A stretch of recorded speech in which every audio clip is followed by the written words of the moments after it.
Before starting this or any other workout or diet regimen, you should always consult your physician. Your personal health and safety is our biggest concern. After you bake a cake, what do? You put icing on it. You're not allowed to eat it, but you can put icing on it. And that's exactly what we're going to do here with the flies. The bench press is the cake, this is the icing. What we're going to do is actually do the flies, and we're going to actually sculpt the chest. A lot of people do the flies improperly as well because they're not arching the back. What they're doing is they're actually doing this, letting that absorb into the back. Everybody wants to know why their traps are so big. It's because the tension of the day is there, and then you throw all your weightlifting on top of it. But I'm going to show you how to do them properly. Use a manageable weight. You don't need a lot of weight for this exercise. Okay, now my back is arched, the weights are together, not touching, disturbing everybody in the gym. And I'm going to bend my elbows ever so slightly and come on down very slowly. I'm going to exhale, let the air out, and move the weights up very slowly. Back is arched throughout the entire movement. Weights are under control at all times. I'm getting a stretch, I feel the stretch, and then I resume moving the weights up. The chest is engaged and flexed. At the top of the movement, the weight is never leaving my chest. My hands are relaxed.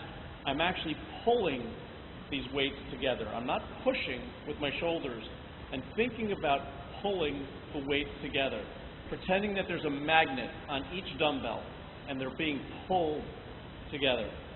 Exhale. Inhale, expand the chest. Back arch. Feel a stretch. Stop. If you want to torture yourself for a little bit, you can hold it here and move slowly. Magnets pulling the weights together. Chest rippling. Feeling good, feeling strong. Again, doing as many reps as possible on the first set. If there's anything left for the second set, I'm going to do the second set. But I'm more concerned about this first attempt to get these weights engaged, to get the chest moving, to get the blood pumping, slow and methodically. Again, sets are attempts. Repetitions are how many times I'm doing them per set. We don't count, we just go, go, go. That's how we train optimally. Okay, that's enough.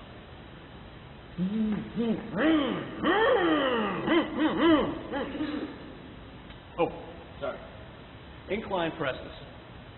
Now, we're going to put a little bit of mass on the top of the chest, right up here, right underneath the clavicle. It's a very difficult part of the body to build, but the only way it's going to grow is if we stimulate it. Now, you're probably fried from the other exercises, but that's okay because this is a very specific movement.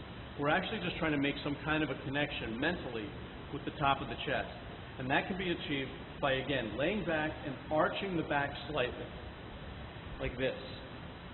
And we're going to bring the dumbbells together and push them up like this. Very similar to our bench press before. The only difference is that we're not pushing this way with a bar. We're actually going to be bringing the weights together.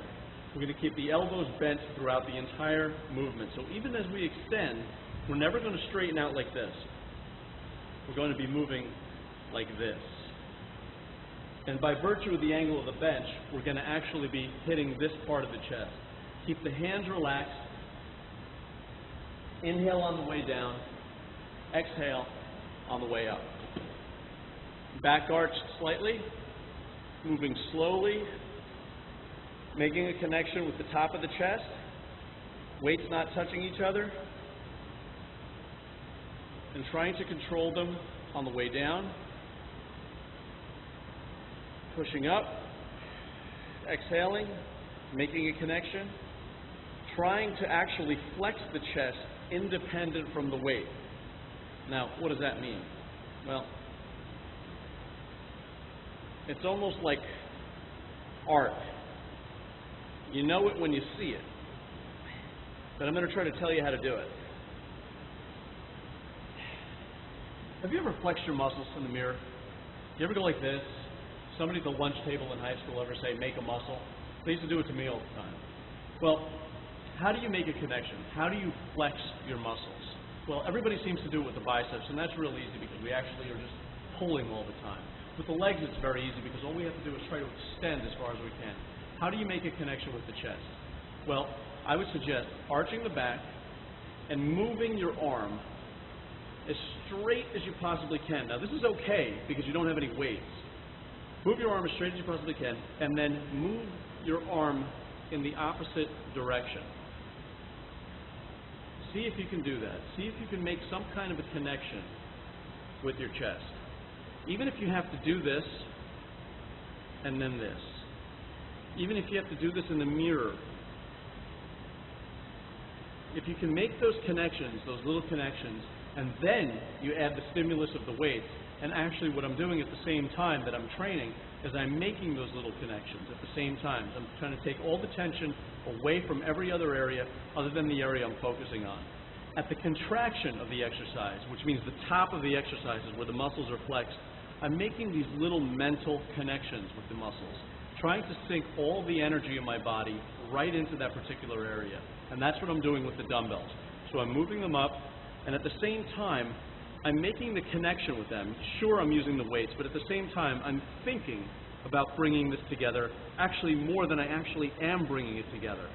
I'm making this connection, and that's true bodybuilding. That's really how to develop very fine muscles, strong definition, and a nice balance and sculpted looking physique.